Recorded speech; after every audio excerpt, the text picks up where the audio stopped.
Shalom Bapak Ibu Saudara yang terkasih, sungguh bersyukur atas anugerah Tuhan yang terus menyertai kita. Anugerah yang bukan hanya menyelamatkan kita dari dosa, tetapi juga menopang hidup kita setiap hari. Mari bersama-sama kita memulai ibadah kita pada hari ini, kita mengambil waktu teduh sejenak di hadapan Tuhan.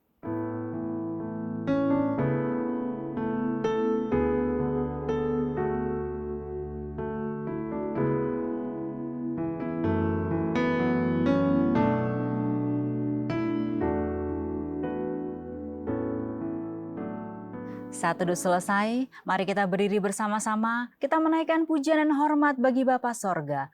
Hormat bagi Bapa Sorga.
Bapak Ibu Saudaraku yang dikasihi oleh Tuhan, marilah kita bersama-sama memasuki ibadah ini dengan mengakui bahwa pertolongan kita dalam ibadah ini biarlah jadi di dalam nama Bapa, di dalam nama Putra, dan di dalam nama Roh Kudus. Haleluya. Amin. Tuhan kita adalah Tuhan yang sungguh baik. Dia layak menerima pujian dan pengagungan. Mari bersama-sama kita nyanyikan pujian, Yesus kau sungguh baik.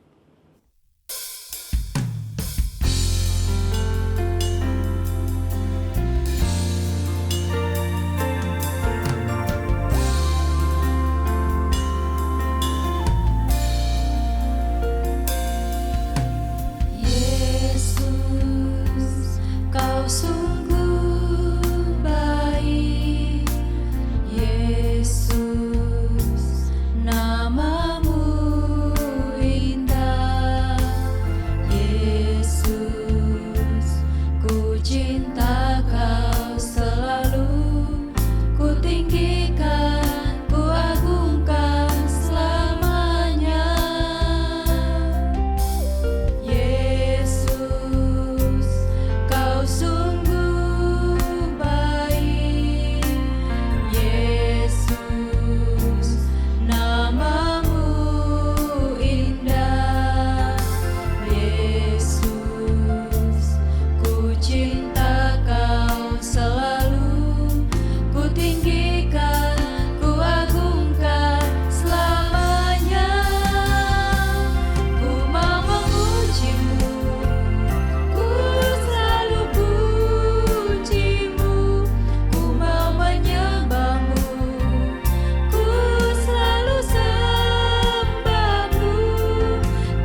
Bapak Ibu Saudara dipersilakan untuk duduk kembali. Bapak Ibu Saudaraku yang dikasihi oleh Tuhan, sebelum kita lebih jauh memasuki jalannya ibadah ini, marilah kita bersama-sama datang kepada Tuhan untuk mengakui segala dosa kita supaya kita dilayakkan mengikuti seluruh rangkaian ibadah hari ini. Mari kita berdoa. Bapa kami yang bertata di dalam kerajaan surga, kami mengucap syukur kepadamu ya Tuhan, oleh anugerah-Mu hari ini kami memenuhi undangan Tuhan, datang bersama-sama dengan keluarga kami untuk mengikuti seluruh rangkaian ibadah ini. Namun sebelum kami mengambil bagian dalam seluruh rangkaian ibadah ini, kiranya Tuhan berkenan menyatakan belas kasih-Nya, mengampuni segala dosa, kesalahan, dan pelanggaran kami.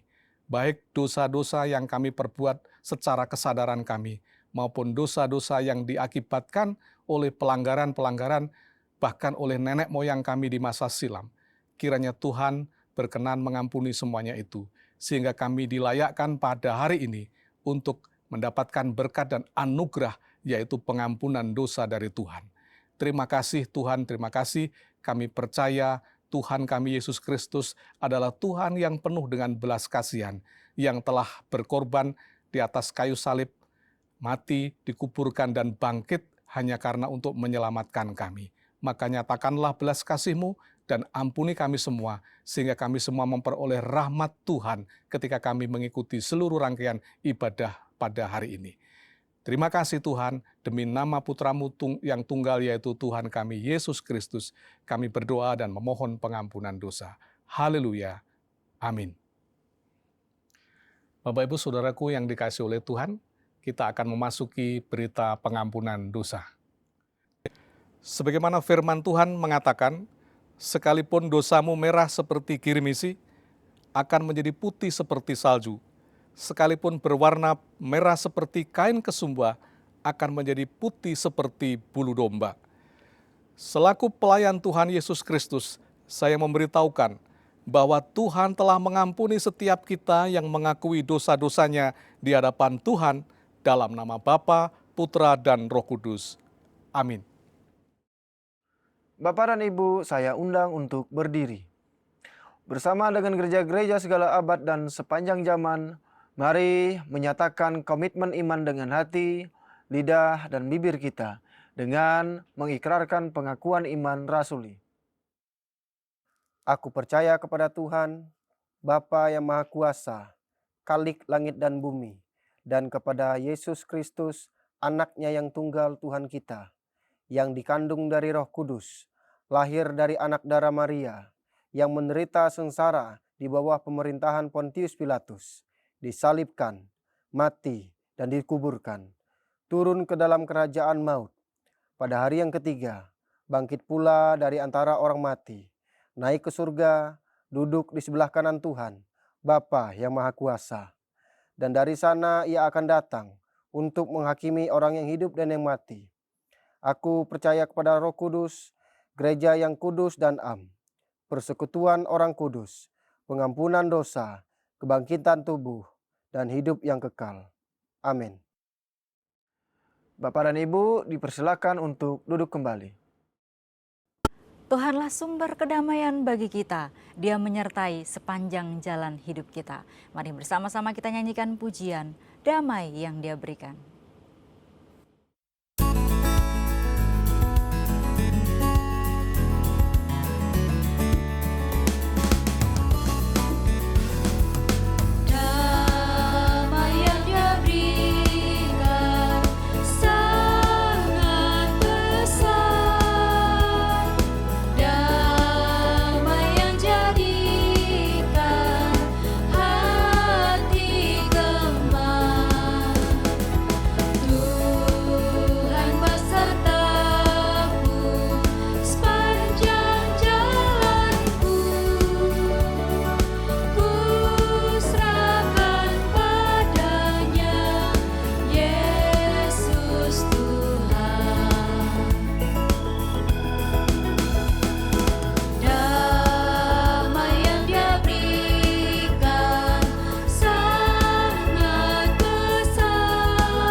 Shalom Bapak dan Ibu yang terkasih di dalam nama Tuhan kita Yesus Kristus. Saya mengundang untuk berdiri.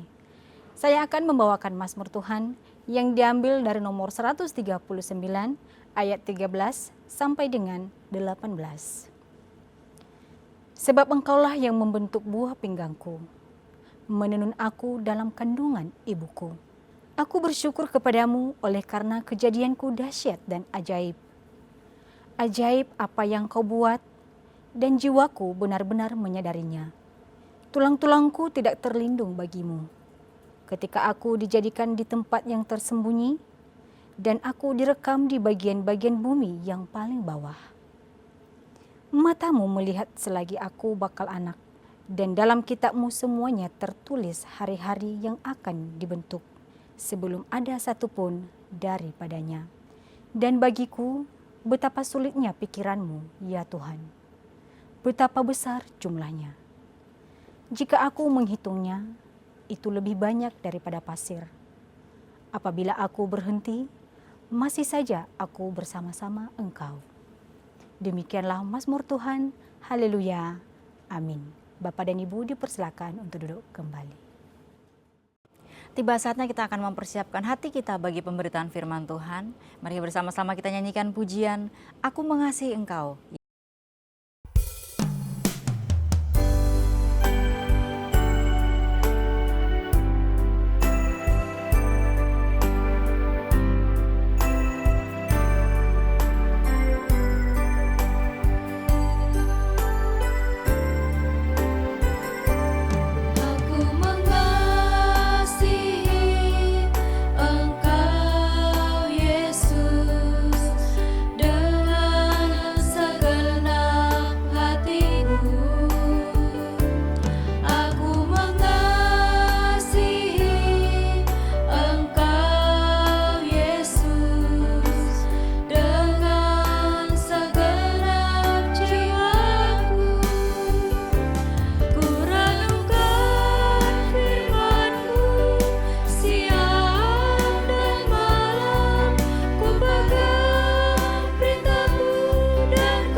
Shalom, Bapak dan Ibu yang terkasih, dalam nama Tuhan kita Yesus Kristus, saya mengundang untuk berdiri.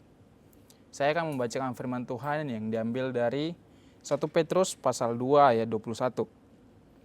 Sebab untuk itulah kamu dipanggil, karena Kristus pun telah menderita untuk kamu dan telah meninggalkan teladan bagimu, supaya kamu mengikuti jejaknya. Demikianlah firman Tuhan, haleluya, amin. Bapak dan Ibu dipersilakan untuk duduk kembali. Shalom Bapak Ibu yang kasih Tuhan. Hari ini kita akan belajar kembali firman Tuhan dan kita sebelumnya akan berdoa. Mari kita berdoa. Bapa di dalam surga, kami mengucapkan syukur kiranya Tuhan menolong kami untuk kami dapat mengerti kebenaran firman Tuhan. Bahkan juga Tuhan memberikan kami anugerah-Mu untuk kami dapat mengerti, bahkan kami menjadi pelaku firman sehingga kami hidup berkenan dan berkemenangan di tengah kehidupan yang Tuhan anugerahkan buat kami. Berfirmanlah ya Tuhan, karena kami sudah siap mendengarnya.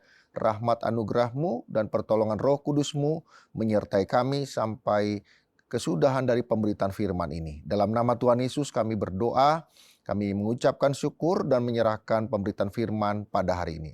Amin. Bapak Ibu yang kasih Tuhan, hari ini kita akan bicara satu tema yang mendalam. Tema yang kita harus cerna dengan baik, kita hayati dengan baik, dan kita komitmenkan untuk dilakukan dalam kehidupan kita sehari-hari. Karena ini satu tema yang sangat mendalam, perlu komitmen yang kuat untuk kita bisa mengerjakannya. Tema yang diberikan adalah meneladani Kristus yang dimuliakan melalui pengorbanan. Yaitu terambil dari 1 Petrus 2 ayat 21. Bapak Ibu yang kasih Tuhan, kalau kita bicara orang yang dimuliakan, orang yang dihormati, maka kita seringkali berpikir bahwa orang itu atau pribadi itu adalah pribadi yang sukses, kemudian punya keberhasilan, dan kemudian bisa melakukan hal-hal yang besar, yang secara material, dan kemudian terasa wah megah, dan kemudian kita bisa berkata orang ini hebat, bahkan orang ini luar biasa, sehingga kita mengatakan orang ini luar biasa ya. Patut mendapatkan kemuliaan. Tapi hari ini kita belajar dari pernyataan seorang rasul yang besar di antara para murid Tuhan Yesus, yaitu Rasul Petrus. Rasul Petrus justru memberikan paradigma yang sungguh-sungguh berbeda secara signifikan. Beliau mengatakan bahwa karena penderitaan, karena juga kesusahan, karena segala ujian yang diterima, maka Tuhan Yesus dimuliakan karena hal itu. Bukan karena dia melakukan hal-hal yang spektakuler saja, tapi juga melakukan atau hal-hal yang material yang luar biasa, tidak. Tapi justru di tengah perjalanan hidup Tuhan Yesus di tengah dunia yang penuh dengan penderitaan, kesusahan, tantangan, dan semua hal yang terasa tidak baik secara manusia. Dan ketika dia melakukan itu dalam ketaatan, maka dia mendapatkan kemuliaan. Nah, hari ini kita mau belajar itu dari surat pertama dari Rasul Petrus, dan khususnya terambil dari pasal kedua ayat 21.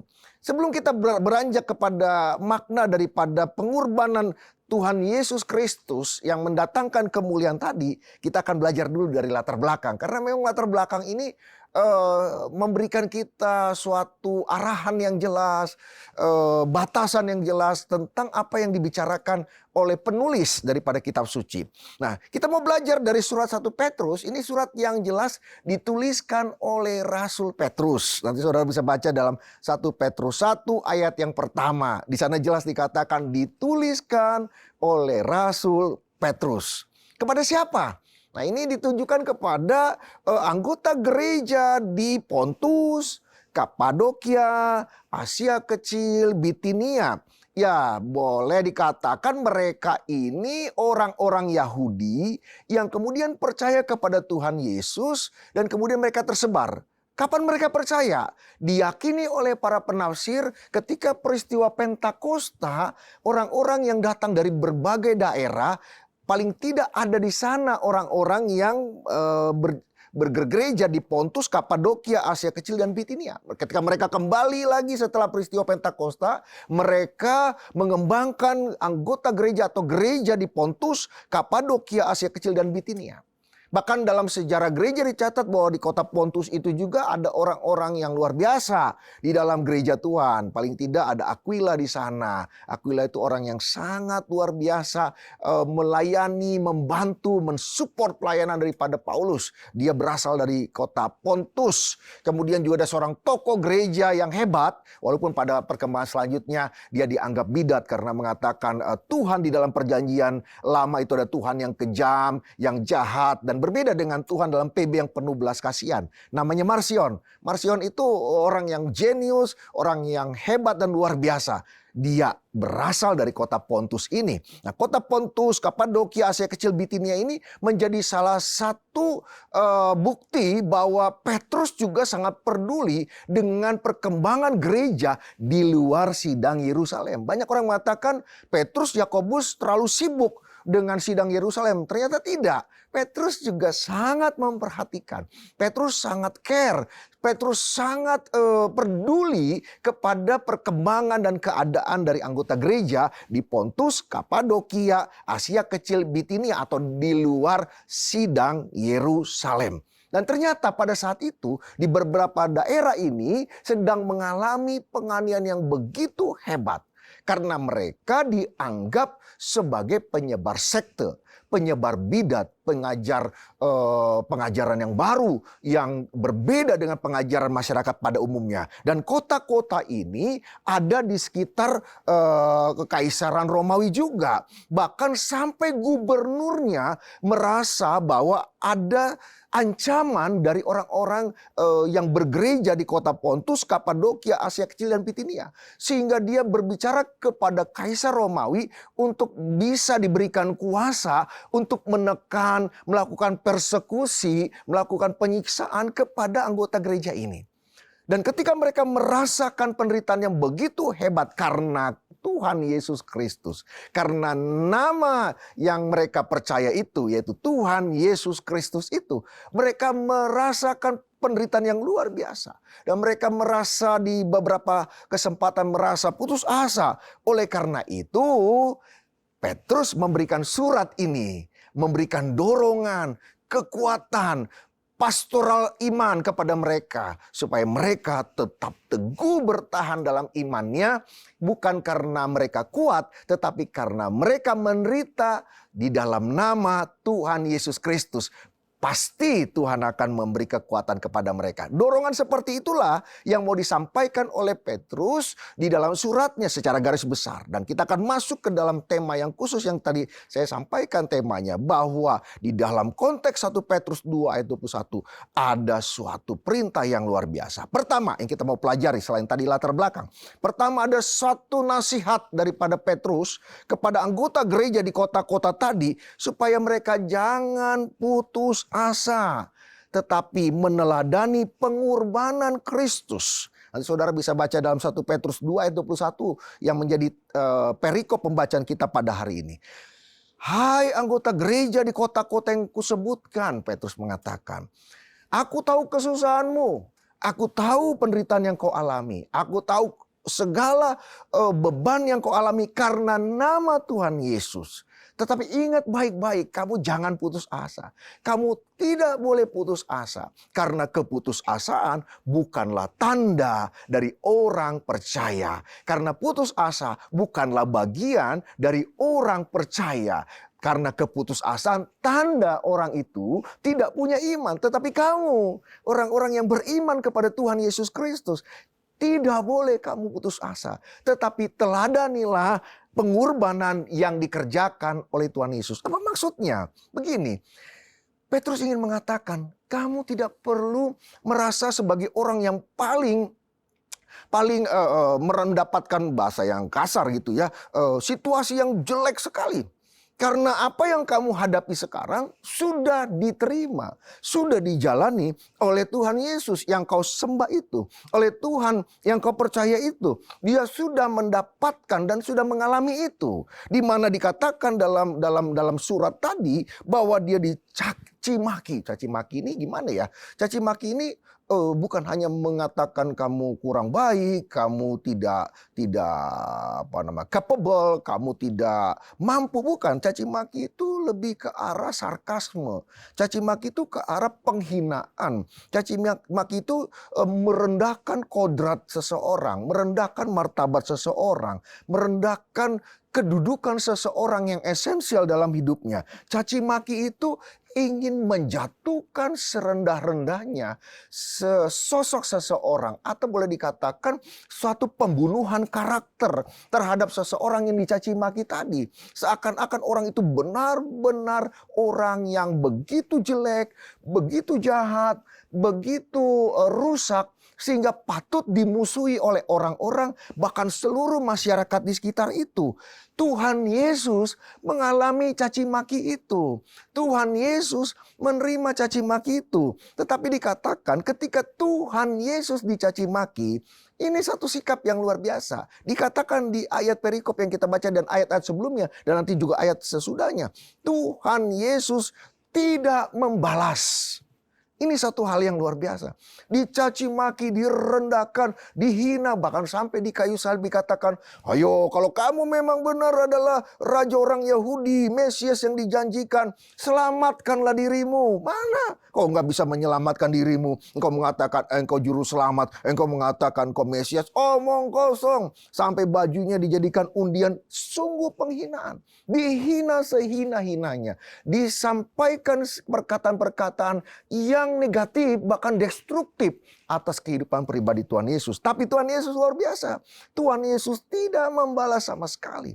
Bahkan di akhir dari cerita kayu salib, Tuhan Yesus berkata, Bapa, ampunilah mereka karena mereka tidak tahu apa yang mereka perbuat. Ampunilah mereka. Tidak membalas dengan hal yang jahat. Tidak mengatakan lagi kamu orang gak benar. Salah saya apa? Saya tidak salah. Bahkan Pontius Pilatus pun tidak bisa membuktikan saya salah.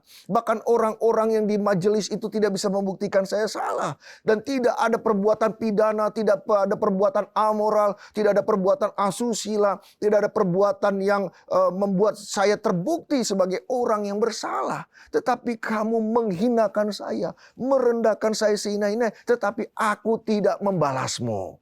Caci makimu tidak kubalas, tetapi aku akan membalasnya dengan satu pernyataan yang indah, satu pernyataan yang sempurna, satu pernyataan cinta yang tidak akan pernah terbatasi oleh zaman, dengan mengatakan, Bapa, ampunilah mereka karena mereka tidak tahu apa yang mereka perbuat. Nanti bisa baca dalam 1 Petrus 2 ayat 23. Ayat selanjutnya begitu jelas dikatakan, Tuhan Yesus dicaci maki, tapi dia tidak membalas. Kemudian yang berikutnya, Tuhan Yesus juga disampaikan dalam 1 Petrus 2 ayat 23 bahwa dia menderita bukan karena dia berdosa, tapi dia dijadikan dosa. Dia menanggung dosa. Dosa siapa? Dosa orang-orang yang berdosa. Bukan dia berdosa, bukan dia seorang pendosa, tapi dia menanggung dosa orang. Dia menderita, dia diancam, dia ditangkap semena-mena, tetapi dia tidak, kata di 1 Petrus 2 ayat 23, dia tidak kembali mengancam, dia tidak berbalik mengancam. Oh, Tuhan Yesus emang bisa orang ditangkap juga nggak ini? Dia bukan tidak bisa melawan, tetapi dia ingin menunjukkan kekuatan dari pengorbanan karena kasih. Disitulah kunci daripada pengorbanan di dalam kasih yang akan memunculkan kemuliaan yang tidak pernah tersangkalkan di sepanjang zaman. Disitulah ada suatu kuasa, ada kuasa pengampunan yang membalas kejahatan dengan kebaikan. Disitulah terpancar sinar daripada kasih yang sejati itu. Kasih yang tidak tergoyahkan oleh keberdosaan orang, oleh penghinaan, oleh caci maki, oleh segala bentuk provokasi yang bersifat destruktif sekalipun, tidak. Kasih yang disampaikan, yang dikerjakan melalui suatu prosesi pengorbanan, itu sungguh-sungguh luar biasa. Oleh karena itu, berita penderitaan yang dialami oleh Tuhan Yesus itu berita yang luar biasa. Kenapa? Karena dia tidak membalasnya dengan hal yang setimpal. Dia tidak balik mengancam. Dia mampu mengancam. Ya, pasti. Kalau dia suruhkan malaikat datang untuk membalas, ya pasti binasa semuanya. Bukankah ketika Tuhan Yesus dicobai oleh roh-roh jahat ketika dia habis berpuasa, setelah selesai itu bukankah malaikat itu menyambut dia, melayani dia? Kalau Tuhan Yesus perintahkan malaikat itu untuk membinasakan orang-orang itu semudah-mudahnya. Tetapi dia tidak melakukan itu. Dia ingin menampilkan satu kasih yang sempurna di balik pengorbanan. Satu kasih yang mendatangkan kemuliaan yang tidak bercacat, tidak bercela, dan tidak bisa disangkal oleh siapapun di sepanjang zaman. Dia tidak balik mengancam, bahkan dia dikatakan tidak balik menghakimi. Saudara yang kasih Tuhan, kata menghakimi ini luar biasa. Kata menghakimi ini selalu dikaitkan dengan keadaan seseorang kalau dia sudah dikatakan tidak lagi layak untuk bertemu dengan Tuhan, maka dia pasti tidak akan masuk ke dalam surga. Itu dimaksud dengan menghakimi. Menghakimi bukan mengatakan, oh kamu jelek, kamu bodoh, kamu tidak mampu. Bukan. Menghakimi hampir seluruh kata di dalam perjanjian baru dikaitkan dengan keadaan nanti di surga kelak. Artinya ketika dikatakan, saya mengatakan kepadamu, kata Tuhan Yesus kepada seseorang, bahwa kamu sudah menjadi orang yang tidak layak masuk ke dalam kerajaan surga dan bertemu dengan Bapa, maka orang itu dipastikan tidak akan bertemu dengan Bapa. Apakah Tuhan Yesus punya hal itu? Ya mampu, karena Tuhan Yesus juga mengatakan dalam banyak orang, dalam banyak kasus dalam perjanjian baru, dosamu diampuni, engkau akan masuk ke dalam kerajaan sorga, dan kemudian kamu juga kalau yang tidak setia dan segala macam tidak akan masuk ke kerajaan sorga. Dia punya hak untuk menentukan seseorang masuk ke sorga atau tidak.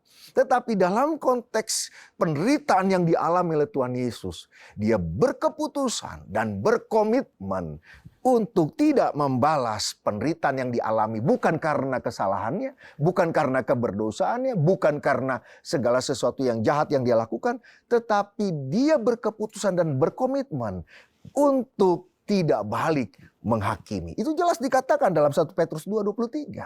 Ya, tidak mau mengatakan, kamu yang menyakiti saya, kamu yang menyiksa saya, kamu yang menghina saya, kamu yang membuat menderita saya, kamu tidak pantas masuk surga. Tetapi tetap dia tutuplah dalam karya keselamatan, karya pengorbanan yang agung dan mulia itu. Dia berkata, Bapa, ampunilah mereka karena mereka tidak tahu apa yang mereka perbuat. Dan Tuhan Yesus tidak pernah menunjukkan dalam hal itu keputusasaan.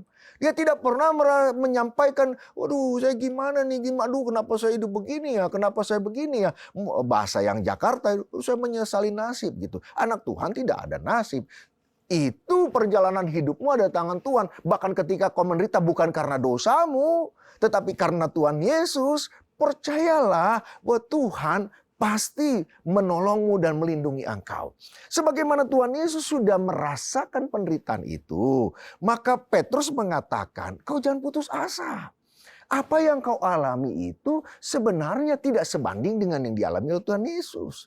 Seluruh dosa manusia ditanggung oleh Dia, bukan Dia yang berdosa. Semua kesalahan manusia ditanggung oleh Dia, walaupun Dia tidak punya kesalahan. Dan semua tanggungan itu ditambah dengan caci maki, fitnah, kemudian hinaan, kemudian penderitaan, siksaan, dan semua. Tetapi Dia menjalani penderitaan itu dengan satu komitmen, membalasnya dengan kasih. Tanpa ada keputusasaan di sana. Tanpa ada menggerutu di sana. Tanpa ada sungut-sungut bahkan menghujat Tuhan di sana atau Bapaknya di sana. Tidak. Semua dijalankan dengan begitu baik kepada semua rencana Tuhan yang dikerjakan oleh Tuhan Yesus Kristus. Ini sangat luar biasa Bapak Ibu yang kasih Tuhan. Oleh karena itu Petrus mengatakan bahwa teladanilah Kristus yang dimuliakan melalui jalan pengorbanan. Melalui jalan penderitaan. Dia jalani tanpa keputusasaan. Sebagaimana Kristus tidak menyatakan keputusasaan, hendaklah kamu jangan putus asa. Karena di balik keputusasaan itu tandanya engkau tidak punya iman. Karena engkau putus asa maka kau tidak punya pengharapan. Karena engkau putus asa maka engkau menyatakan kepada dunia ini bahwa Tuhanmu tidak mampu menolongmu. Tuhanmu tidak mampu melindungimu. Tuhanmu tidak mampu melakukan pekerjaan yang hebat atas pergumulan yang kau hadapi. Oleh karena itu belajarlah, teladanilah, jadikan dia teladanmu. Bahwa Tuhan Yesus di tengah penderitaan yang begitu hebat, yang bukan karena kesalahannya, keberdosaannya, dia tidak pernah menyatakan keputusasaan. Sehingga kita mau belajar satu hal di poin kedua dari khotbah hari ini. Jangan putus asa, tetapi teladanilah pengorbanan yang Kristus lakukan. Di mana dia jalani semuanya dengan ketaatan dan komitmen kepada rencana Bapa di sorga. Itu yang kedua. Kemudian yang ketiga, yang terakhir buat kita adalah kita harus tahu persis dan meneladani dari Kristus Yesus itu adalah salib merupakan pengorbanan yang mendatangkan kemuliaan. Salib merupakan pengorbanan yang mendatangkan kemuliaan. Kemuliaan bagi anak Tuhan bukan soal kekayaan. Kemuliaan bagi anak Tuhan bukan soal ketenaran sebagai seorang penyanyi yang hebat, sebagai seorang akademisi yang hebat, sebagai seorang jenderal yang hebat, sebagai tokoh bangsa yang hebat, sebagai pemimpin dari sebuah perusahaan yang hebat. Bukan. Tetapi kemuliaan dari anak-anak Tuhan adalah ketika seseorang atau anak Tuhan itu menjalani pengorbanan yang sungguh-sungguh di dalam Tuhan, sehingga mereka mendatangkan kemuliaan Tuhan. Kenapa? Karena pengorbanan yang dilakukan oleh Tuhan Yesus itu dilalui sampai ke kayu salib. Kayu salib itu membuat satu perubahan yang signifikan, yang tidak pernah diduga oleh siapapun, termasuk oleh iblis sendiri.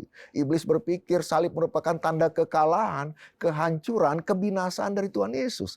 Dia tidak tahu di balik kayu salib itu ada kebangkitan.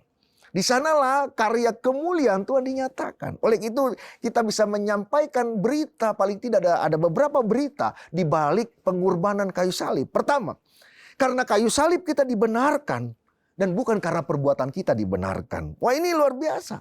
Ini merupakan satu pengajaran yang hebat. Saudara dan saya nggak akan pernah bisa benar. Karena kita dibelenggu oleh dosa, diperbudak oleh dosa.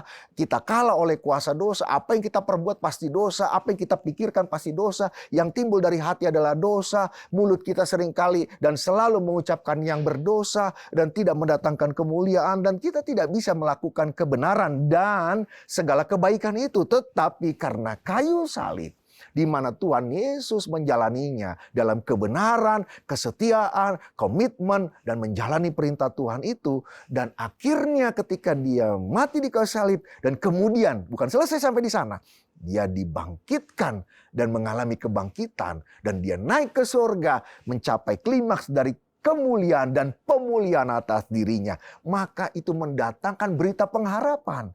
Apa itu? Bahwa di dalam Tuhan ada kebangkitan. Di dalam Tuhan ada pembenaran. Di dalam Tuhan ada diperkenankan oleh Tuhan untuk bisa naik ke surga bersama-sama dengan Dia. Untuk bisa masuk ke surga bersama-sama Dia. Ini cerita yang luar biasa. Salib bukan hanya berita pengorbanan belaka, tapi salib merupakan berita pengorbanan yang mendatangkan kemuliaan. Kemudian juga di dalam salib juga. Di dalam salib itu juga dikatakan bahwa dalam konteks ayat selanjutnya pasal 1 Petrus 2 setelah ayat 23, 24 kemudian kita menyampaikan bahwa karena salib itulah kita disembuhkan oleh bilur-bilurnya. 1 Petrus 2:24 kita disembuhkan.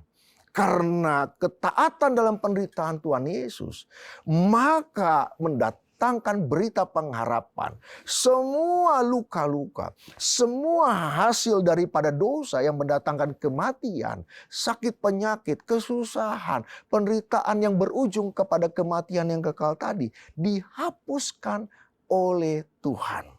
Saudara, memang kata oleh bilur-bilur ini menjadi perdebatan. Banyak orang yang menempelkan itu langsung kepada sakit penyakit, gitu ya. Ada juga yang mengatakan tafsirannya itu bicara tentang hakikat dosa yang disembuhkan oleh Tuhan Yesus di kayu salib. Tetapi kita berpikir begini saja, secara simpel, secara teologis yang baik dan benar, kita membaca kitab suci, bahwa memang semua penderitaan ini datangnya dari keberdosaan kita. Dan ketika akar dari segala penderitaan itu disembuhkan oleh bilur-bilur Tuhan Yesus, maka penderitaan-penderitaan yang ada di sekelilingnya pun pasti bisa. Karena akarnya, sumbernya pun sudah dikalahkan. Hai maut, di mana sengatmu? Dipatahkan oleh kuasa kebangkitan itu.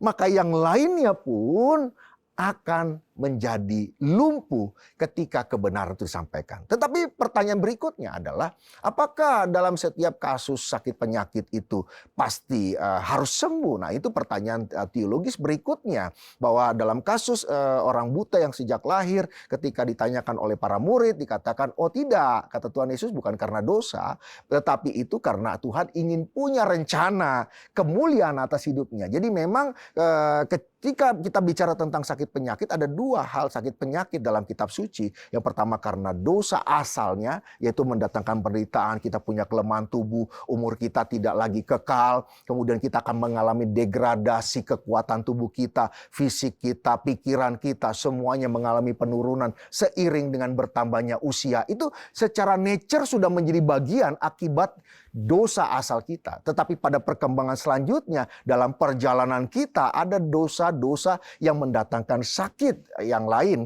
Tetapi juga ada sakit penyakit yang memang hasil dari degradasi dosa asal tadi. Tetapi paling tidak kita bicara adalah asal dari dosa asal itu. Sumbernya sudah dikalahkan oleh kuasa bilur-bilur Tuhan Yesus. Maka segala sakit penyakit apapun, kalau Tuhan berkehendak, pasti sembuh. Kalau Tuhan mengatakan sembuh, pasti sembuh. Tetapi ini dalam kedaulatan Tuhan. Nanti bicara dalam konteks yang lain, dalam khotbah yang lain. The sovereignty of God itu begitu luas, nanti begitu panjang. Kita perlu waktu tersendiri bicara tentang kedaulatan Tuhan. Nah, karena itu saya ingin menyampaikan bahwa dosa asalnya sudah dikalahkan. Kemudian segalanya itu efek-efek selanjutnya pun pasti bisa dikalahkan. Kalau Tuhan bisa atau mau mengatakan sembuh. Tetapi paling tidak asalnya dari dosa itu, yaitu kematian kekal, sudah dikalahkan. Karena oleh bilur-bilurnya kita memiliki pengharapan, yaitu hidup yang kekal, bukan lagi kematian yang kekal. Salib merupakan pengorbanan yang mendatangkan kemuliaan. Dan itu menjadi bagian dari hidup kita. Yang terakhir, karena pengorbanan salib juga, kita punya pengharapan untuk bisa bertemu dengan Tuhan. Bahkan dengan Bapa yang kita sayangi, yang kita sembah, yang kita puji dalam kehidupan kita. Dikatakan di ayat 25, 1 Petrus 2 ayat 25 dikatakan, karena pengorbanan itulah maka kita punya harapan, punya peluang untuk berbalik kepada Tuhan. Wah, luar biasa. Sebenarnya saya dan saudara patutnya binasa karena sudah hilang kemuliaan Tuhan. Tetapi karena komitmen Tuhan, ketaatan Tuhan Yesus, dan segala sikap yang luar biasa dari pengorbanan Tuhan Yesus, maka saudara dan saya punya kesempatan, peluang, pengharapan untuk berbalik kepada Tuhan. Nanti bisa baca dalam 1 Petrus 2 ayat 25. Pak, apa sih ceritanya? Maksudnya di poin ketiga tentang salib merupakan pengorbanan yang mendatangkan kemuliaan. Begini maksud saya. Tuhan Yesus itu sudah mulia. Secara esensi sudah mulia. Bukan berarti yang dikerjakan itu membuat dia menjadi mulia. Tidak. Tetapi apa yang dia kerjakan membuat mata rohanimu, hatimu terbuka dan melihat secara benar bahwa Tuhan Yesus itu mulia. Selama ini kau tidak mampu melihat Tuhan Yesus itu mulia karena dosa yang menutupi mata rohanimu. Tetapi karena kebaikannya, dosa yang menghalangi mata rohanimu itu terbuka. Dan akhirnya engkau bisa melihat bahwa Tuhan Yesus itu mulia.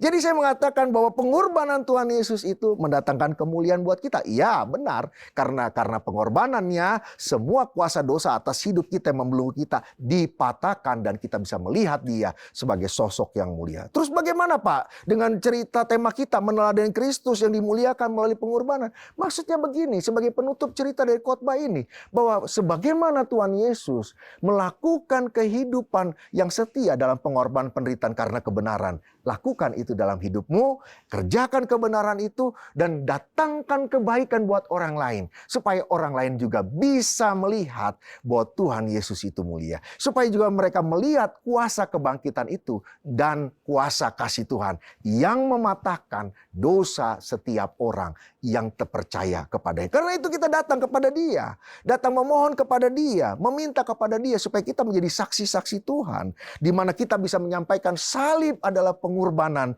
yang indah, sempurna, luar biasa, dan mendatangkan kemuliaan buat Tuhan. Kenapa? Karena ketika seseorang terbuka matanya dan menyadari Tuhan Yesus itu baik, Tuhan Yesus itu maha kuasa, Tuhan Yesus itu maha kasih, maka dia baru bisa melihat Tuhan Yesus adalah sosok yang mulia. Tuhan Yesus sudah mulia pada dasarnya.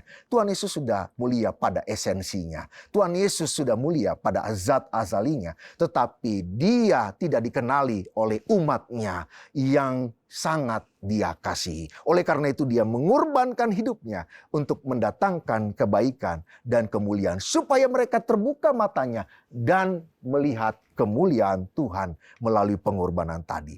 Kita semua sebagai umat pilihan Tuhan, kita harus meneladani Dia, menjadi saksi-saksi, hidup dalam penderitaan karena Kristus. Bukan karena kita berdosa, mencolong uang, korupsi, jahat, semuanya masuk penjara, itu kesalahanmu. Tetapi karena Kristus kau dimusuhi, dihina, dikatakan fanatik, kemudian sok suci lah, sok inilah, sok itulah. Nah, kita terima dengan penuh kasih, tidak membalas caci maki itu, tidak membalas penderitaan karena itu. Dengan kasih kita mengatakan, kita berdoa kepada Tuhan. Sebagaimana Tuhan Yesus, Tuhan ampunilah mereka karena mereka tidak tahu apa yang mereka perbuat. Pastilah kita sedang meneladani Kristus yang nanti melalui dibukanya mata rohani banyak orang karena kesaksian hidup kita. Tuhan Yesus dimuliakan. Bukan karena apa-apa, tapi karena pengorbanan, kesetiaan Dia menjalani semuanya sampai kayu salib. Karena di balik kayu salib ada kebangkitan, ada kenaikan ke surga, dan ada penyediaan tempat buat saudara dan saya untuk hidup kekal bersama dengan Tuhan. Kiranya kita menjadi orang yang semangat, exciting di dalam meneladani Kristus, sehingga kita bisa menceritakan tentang pengorbanan Dia dalam sepanjang hidup yang kita kerjakan. Sehingga nama Tuhan dipermuliakan bukan karena Dia perlu dipermuliakan, karena secara esensi azalinya Dia memang mulia, tetapi mata rohani kita harus dibukakan karena kasih karunia Tuhan, belas kasihan Tuhan tadi melalui jalan salib tadi, sehingga kita bisa menjadi pelaku firman Tuhan. Bukankah Tuhan Yesus mengatakan dalam satu cerita yang dicatat oleh Perjanjian Baru, ikut aku, pikul salib. Ikut aku, pikul salib. Sangkal dirimu. Itulah moto dan jadi spirit kehidupan kita, umat-umat pilihan kita. Ikut Tuhan, pikul salib, dan sangkal dirimu. Maka melalui pengorbanan hidupmu di dalam kebenaran dan kebaikan itu, nama Tuhan dipermuliakan. Kiranya kita dijauhkan dari semua dosa, kiranya kita dijauhkan semua dari yang jahat, dan kita hidup berkenan, suci, kudus di hadapan Tuhan dalam perjalanan salib yang Tuhan perkenankan atas hidup saudara dan hidup saya. Sehingga kita senantiasa menyangkal diri dan pikul salib dengan penuh kegembiraan dan penuh sukacita. Ucap syukur atas semua kebaikan Tuhan. Mari kita berdoa. Bapa di dalam surga, terima kasih buat hari ini. Kami belajar satu lagi meneladani pengorbanan Tuhan Yesus Kristus dalam hidup kami. Di mana kami juga belajar untuk memikul salib dan menyangkal diri dalam sepanjang kehidupan kami. Supaya orang lain juga melihat kemuliaan Tuhan Yesus. Bukan karena dia perlu dimuliakan, tetapi karena mata kami tertutup oleh dosa. Tetapi melalui berita penderitaan dan kasih karunia-Mu, maka terbukalah mata kami. Dan kami menerima anugerah keselamatan dan juga kesadaran untuk mengetahui bahwa Tuhan kami baik dan menyelamatkan kami. Terima kasih Tuhan, berkati kami Tuhan, jadikan kami saksi-saksi-Mu, orang-orang yang meneladani Engkau dalam pengorbanan yang sejati tadi, sehingga nama Tuhan dimuliakan, disiarkan ke seluruh muka bumi ini, dan mereka mengenal Tuhan Yesus yang sungguh baik atas kehidupan kami dan juga kehidupan semua umat manusia, khususnya umat pilihan Tuhan. Terima kasih Tuhan, dalam nama Tuhan Yesus, Tuhan dan Juru Selamat kami yang hidup, kami berdoa dan mengucap syukur. Haleluya, amin. Dalam ibadah pada hari ini kita diberikan kesempatan untuk memberikan persembahan yang terbaik bagi Tuhan. Persembahan dapat diberikan melalui nomor rekening atau QR yang tertera di layar atas nama Yayasan Moriah. Mari bersama-sama kita nyanyikan pujian, terima kasih Tuhan.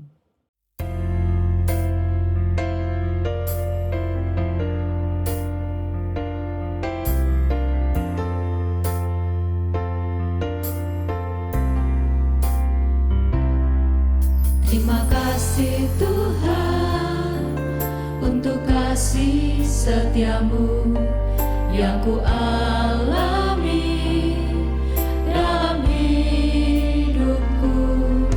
Terima kasih Yesus untuk kebaikan-Mu sepanjang hidupku. Terima kasih Tuhan untuk kasih setia-Mu yang ku alami dalam hidupku. Terima kasih Yesus untuk kebaikan-Mu sepanjang hidupku.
Baiklah Bapak Ibu yang dikasihi oleh Tuhan, kita akan memasuki doa syafaat.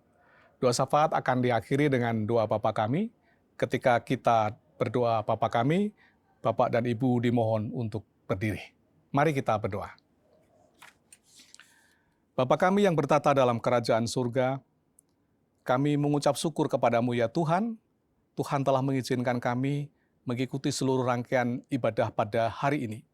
Kami terberkati oleh layanan firman Tuhan, sehingga firman Tuhan yang kami dengar pada hari ini dapat menjadi penuntun bagi perjalanan hidup kami di tengah-tengah dunia yang semakin gelap ini. Kiranya firman kebenaran itu tertanam dalam ingatan dan hati kami, dan melaluinya kami memiliki pedoman yang akan memandu arah hidup kami ke depannya.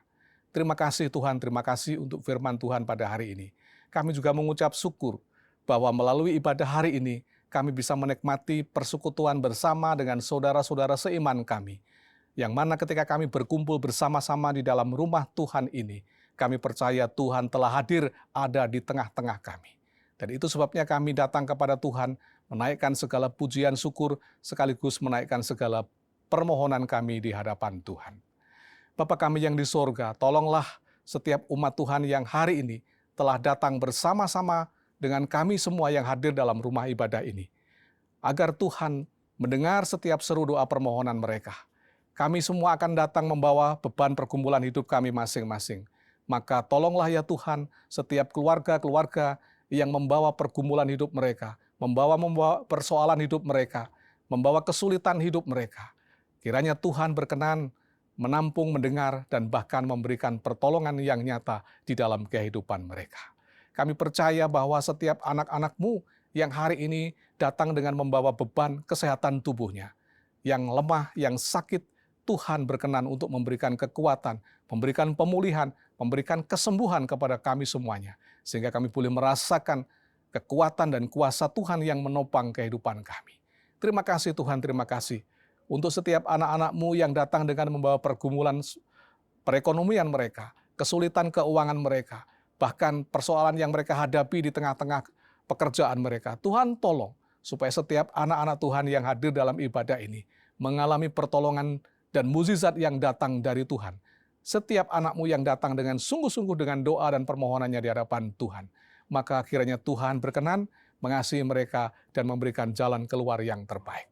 Mereka yang datang dengan beban pergumulan terkait dengan relasi hubungan mereka antara suami dan istri, orang tua dan anak, bahkan mertua dengan menantu, saudara sekandung mereka. Tuhan tolonglah Engkau menjadi juru damai yang bisa mendamaikan mereka, yang bisa membuat mereka mengalami pemulihan kembali, sehingga terjadi relasi yang baru yang didasarkan kepada kasih Kristus yang telah mereka alami, yang telah mereka terima melalui ibadah pada hari ini. Terima kasih Tuhan, terima kasih. Berkati umat-Mu yang datang dengan pergumulan terkait dengan masalah pendidikan mereka, masalah sekolah anak-anak mereka. Tuhan tolong yang menyangkut biaya pendidikan Tuhan memberkati, yang menyangkut nilai-nilai akademis di sekolah Tuhan memberkati, sehingga anak-anak umat Tuhan di gereja-Mu ini semuanya memiliki prestasi yang membanggakan semata-mata karena berkat dan pertolongan Tuhan yang luar biasa. Terima kasih Tuhan, terima kasih. Inilah permohonan doa kami, kiranya Tuhan memberkati seluruh umat Tuhan di dalam gereja ini. Tak lupa kami juga mendoakan setiap gereja ini ya Tuhan. Berkati para pemimpin-pemimpin di dalam gereja kami, para gembala-gembala gereja lokal, para penginjil, guru-guru Injil yang telah ditugaskan untuk menjalankan tugas mereka masing-masing. Tuhan juga memberkati dan memakai mereka menjadi alat di tangan Tuhan. Bahkan Tuhan memberkati gereja-gereja di bawah naungan Sinode Gereja Presbyterian Evangelical Indonesia. Semua para pelayan Tuhan, para pastor, para guru Injil, evangelis yang diutus di medan pelayanan yang sulit di daerah-daerah terpencil di berbagai wilayah di negeri ini. Tuhan menjaga dan melindungi mereka, membuat pelayanan mereka semuanya berhasil. Jiwa-jiwa yang tak terlayani dapat dijangkau. Mereka diperkenalkan dengan kasih karunia Tuhan, sehingga mereka mengalami pembaharuan dalam hidup mereka, karena Tuhan Yesus Kristus telah diterima menjadi juru selamat dalam kehidupan mereka. Berkati pertumbuhan gereja-gereja di lingkungan Sinode GPI ini ya Tuhan, supaya gereja yang Tuhan telah dirikan ini, gereja yang akan tetap bisa bersinar di tengah-tengah dunia yang gelap ini. Berkati pengurus Sinode pusat kami, bahkan yang ada di daerah-daerah sekalipun, semua bisa bekerja sama untuk membawa kesejahteraan bagi gereja-gereja Tuhan. Terima kasih Tuhan, terima kasih. Akhirnya kami juga mendoakan untuk bangsa dan negara kami ya Tuhan. Berkatilah pemimpin-pemimpin kami, terutama Bapak Presiden dan Wakilnya. Berkati pula kabinet menteri yang menyertai mereka, supaya mereka semua bisa bekerja bersama-sama dalam sinergi yang sama untuk mensejahterakan seluruh rakyat wilayah negara kami Indonesia yang kami cintai ini. Tuhan hadirkanlah berkat-Mu berlimpah atas bangsa kami. Dijauhkanlah bangsa kami dari bahaya bencana alam yang menakutkan. Dijauhkanlah bangsa kami dari bencana sakit penyakit. Dijauhkanlah bangsa kami dari bencana peperangan, supaya negara kami tetap aman di tengah-tengah bangsa di dunia ini. Bangsa kami tetap dilindungi dan diberkati oleh Tuhan. Terima kasih Tuhan, terima kasih. Jauhkanlah bangsa kami dari perpecahan, tetapi biarlah kiranya tangan kasih Tuhan yang menjagai bangsa kami tetap utuh dalam kesatuan NKRI ya Tuhan. Tuhan juga kiranya memberkati bangsa kami supaya hidup toleransi antar agama di negeri kami ini tetap terjaga dengan aman. Sehingga kami semua bisa menjalankan tugas kewajiban iman kami bersama-sama untuk bisa beribadah tanpa gangguan dari pihak yang lain. Oh Tuhan, nyatakanlah belas kasih-Mu atas bangsa kami, karena Tuhan telah menaruh dan memilih kami menjadi bagian dari bangsa ini, supaya kehidupan anak-anak Tuhan di negeri ini tetap bisa menjadi terang yang bisa menyinari di lingkungan sekelilingnya. Terima kasih Tuhan, terima kasih. Akhirnya ya Tuhan, kami ingin menyerahkan kehidupan kami bersama sebagai umat warga gereja, sekalipun sebagai umat warga negara. Kiranya kasih karunia-Mu senantiasa melimpah di dalam kehidupan kami. Inilah seru doa dan permohonan kami ya Tuhan. Sekali lagi ampuni dosa dan pelanggaran kami, supaya doa-doa kami sampai kepada pendengaran Tuhan. Sebab doa ini kami naikkan hanya di dalam nama Tuhan kami Yesus Kristus, yang juga telah mengajar kami berdoa demikian. Bapa kami yang di surga, dikuduskanlah nama-Mu, datanglah kerajaan-Mu, jadilah kehendak-Mu di bumi seperti di sorga. Berikanlah kami pada hari ini makanan kami yang secukupnya, dan ampunilah kami akan kesalahan kami, seperti kami juga mengampuni orang yang bersalah kepada kami. Dan janganlah membawa kami ke dalam pencobaan, tetapi lepaskanlah kami daripada yang jahat. Karena Engkaulah yang empunya kerajaan dan kuasa dan kemuliaan sampai selama-lamanya. Amin. Masih tetap berdiri, kita akan bersama-sama membaca nats pedoman hidup baru yang terambil dari Yakobus pasal 5 ayat 10 dalam hitungan yang ketiga. 1, 2, 3. Saudara-saudara, turutilah teladan penderitaan dan kesabaran para nabi yang telah berbicara demi nama Tuhan. Doksologi.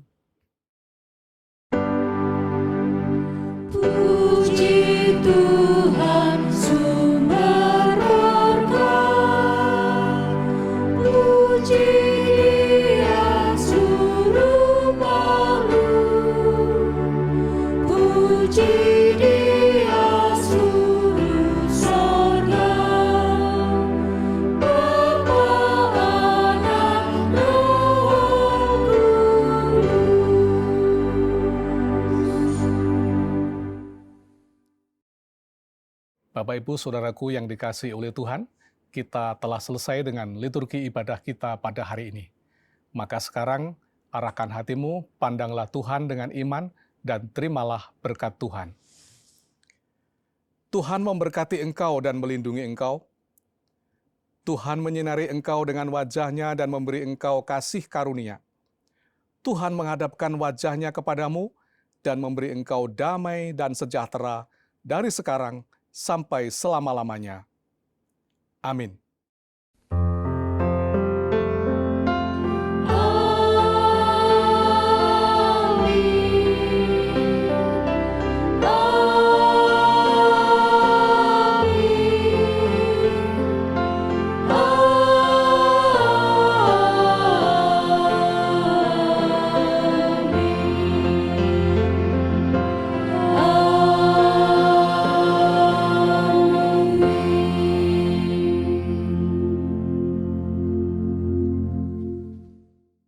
Bapak Ibu Saudara yang terkasih, ibadah pada hari ini telah selesai. Bapak Ibu Saudara dipersilakan untuk duduk kembali dan mengambil saat teduh. Tuhan Yesus memberkati. Selamat hari Minggu.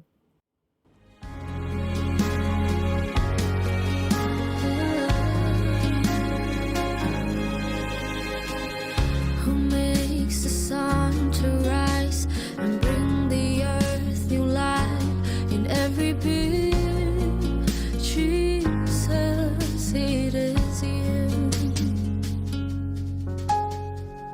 who turns the day to night and watches me as I begin to dream.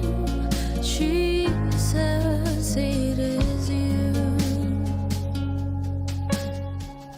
who brings me food from my table, who cares for all of my needs, who walks the road with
carries me when I'm frail and weak. Jesus, it is you who tells the storm to rest when I am overwhelmed and